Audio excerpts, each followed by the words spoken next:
Father Vincent Ferrer విగ్రహం ముందర నిరసన కార్యక్రమం ముఖ్య ఉద్దేశం గత 4 నెలల నుంచి ఉద్యమం నిలిపేసినాము.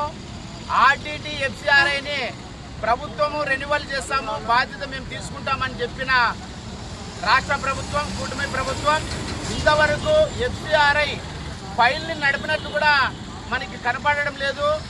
ఇక్కడ మనం వేలాది మందితో రోడ్ల మీదకి వచ్చి పేద ప్రజలు ఆర్టీటీ పోతే మా యొక్క భవిష్యత్తు నాశనం అవుతుందని చెప్పేసి ప్రతి ఒక్కరూ ఎస్సీ, ఎస్టీ, బీసీ, మైనార్టీలు వేల మంది రోడ్ల మీదకి వచ్చి నిరసన తెలియజేసినారు. అప్పుడైతే ఈ ప్రభుత్వానికి కదిలికి వచ్చింది. తర్వాత బాధ్యత తీసుకుంటున్నామంటున్నటువంటి చంద్రబాబు నాయుడు కానీ, లోకేష్ గారు కానీ ఇంతవరకు ఆర్టీటీ కేంద్రంతో మాట్లాడి ఎఫ్సిఆర్ఐని రెన్యువల్ చేసిన పాపాను పోలేదు. అదేవిధంగా మేము కొంతకాలం ఆగినాము. తర్వాత రేపు రాబోయే రోజుల్లో ఇప్పుడే అసెంబ్లీ జరుగుతుంది, అసెంబ్లీ ముట్టడి కూడా మేము పిలుపునిస్తామని సందర్భంగా తెలియజేస్తున్నాం.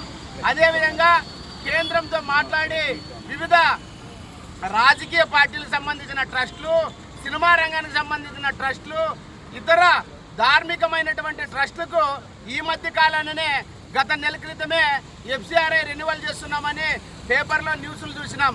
అయితే పేద ప్రజల కోసం పనిచేస్తున్నటువంటి ఆర్టీటీ సంస్థ మాత్రము ఇంతవరకు ఇంకా ఎఫ్సిఆర్ఐని రెన్యువల్ చేయకుండా బ్యాన్లో పెట్టినారు.